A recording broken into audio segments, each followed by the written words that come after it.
अस्सलाम वालेकुम। आज मैं ग्रीन लोबिया की तरकीब आपको बताती हूँ। फ्राई हुआ भुना हुआ लोबिया है, बहुत टेस्टी होता है। इसके लिए जो मैंने इंग्रेडिएंट लिए हैं, उसमें मैंने जो है ये लोबिया लिए 1 पाव तकरीबन, और प्याज 1 छोटी ली है, और टमाटर 2 अदद लिए हैं और छोटे छोटे कट कर लिए हैं। और इसमें मैंने डालने के लिए जो मसाले लिए, उसमें नमक लिया 1 चमचा, 1 चमचा मिर्च पिसी हुई लाल मिर्च लिया है, और हल्दी पाउडर लिया है 1 चमचा, चाय का चमचा लिया, और 1 चाय का चमचा ही मैंने लहसुन अदरक का पेस्ट लिया है।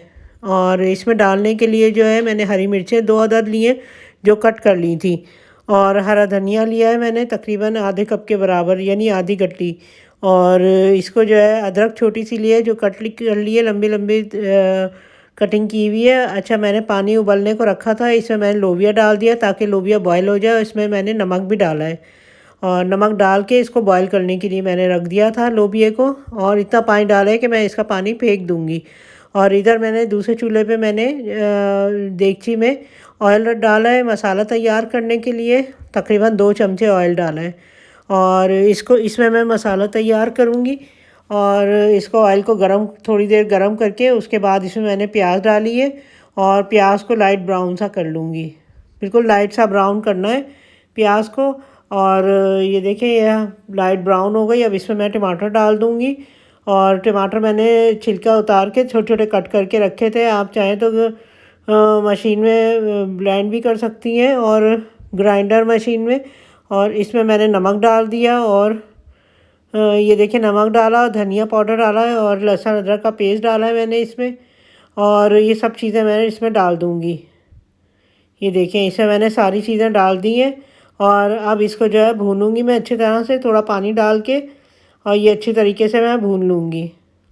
अच्छा, नमक मैंने उसमें थोड़ा कम डाला था, और थोड़ा कम इसमें भी मैंने नमक कम डाला है, आधी चमची, ताकि तेज़ ना हो जाए। क्योंकि मैंने बॉयल में 1 चमचा नमक डाला था, जो पानी बॉयल करने को रखा था, जो उसका लोबिया के लिए लोबिया बॉयल करने के लिए डाला था, उसमें मैंने 1 चमचा डाला था। इसलिए मैंने इसमें आधा चमचा नमक डाला है ताकि नमक तेज़ ना हो। और ये देखिए मैं अच्छी तरह मसाला भून लूँगी, थोड़ी देर तक भून जाएगा ये। तो ये देखिए भून रही हूँ, और उसके बाद इसमें मैं बॉयल हुआ हुआ लोबिया डाल दूँगी। ये देखिए मैंने लोबिया डाल के थोड़ा चमचा चला दिया, और इसमें हरा मसाला भी डाल दिया मैंने, जो कि धनिया, हरा धनिया और हरी मिर्चें, और वो था। अच्छी तरह मैं भून लूँगी उसको। मैंने इतना बॉयल किया था कि बिल्कुल ज़्यादा आटे की तरह ना हो जाए, तो बस मैंने थोड़ा मोटा मोटा रहे, इसलिए इस तरह मैंने वो बॉयल किया था इसको। और अब मैंने इस तरह भून लिया है। देखिए बहुत ज़बरदस्त बना है। और ये देखिए, और हमारी रेसिपी तैयार हो गई है। और इसको जो है हम ढक के रख देंगे। बहुत आसान और बहुत अच्छा लगता है, बहुत टेस्टी भी होता है। ये आप ज़रूर ट्राई कीजिएगा। हमारे चैनल को लाइक कीजिए, शेयर कीजिए, सब्सक्राइब कीजिएगा। अल्लाह हाफिज़।